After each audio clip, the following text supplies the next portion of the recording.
Luke chapter 21. Jesus looked up and saw the rich putting their gifts into the offering box, and he saw a poor widow put in 2 small copper coins, and he said, "Truly I tell you, this poor widow has put in more than all of them, for they all contributed out of their abundance, but she, out of her poverty, put in all she had to live on."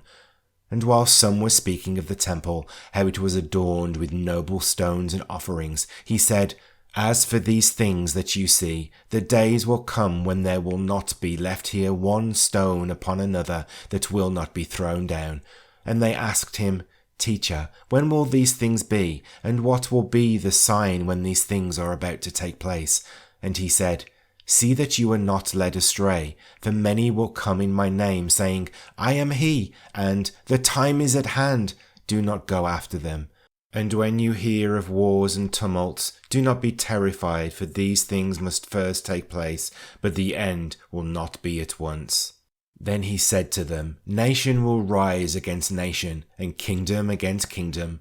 There will be great earthquakes, and in various places famines and pestilences. And there will be terrors and great signs from heaven. But before all this, they will lay their hands on you and persecute you, delivering you up to the synagogues and prisons, and you will be brought before kings and governors for my name's sake. This will be your opportunity to bear witness.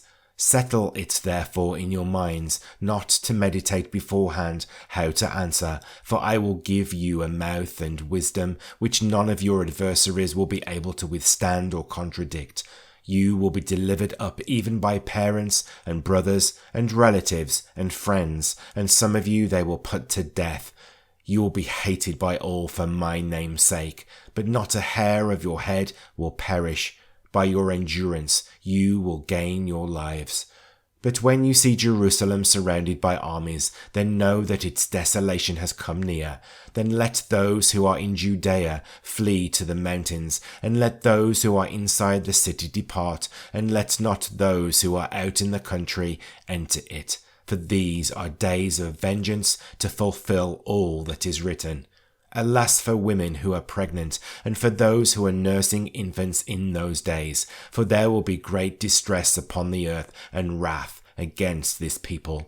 They will fall by the edge of the sword and be led captive among all nations, and Jerusalem will be trampled underfoot by the Gentiles until the times of the Gentiles are fulfilled.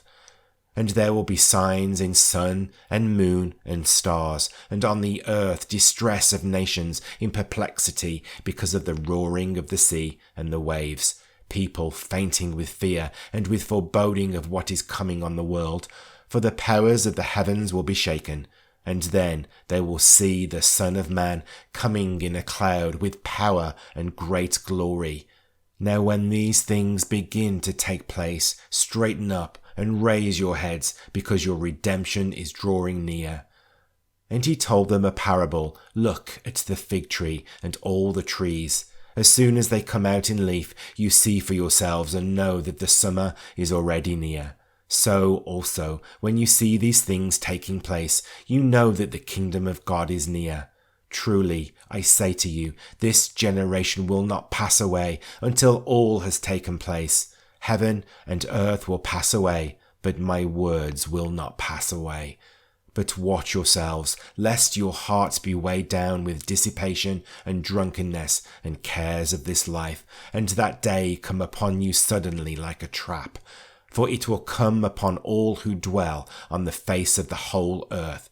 But stay awake at all times, praying that you may have strength to escape all these things that are going to take place, and to stand before the Son of Man." And every day he was teaching in the temple, but at night he went out and lodged on the mount called Olivet. And early in the morning all the people came to him in the temple to hear him.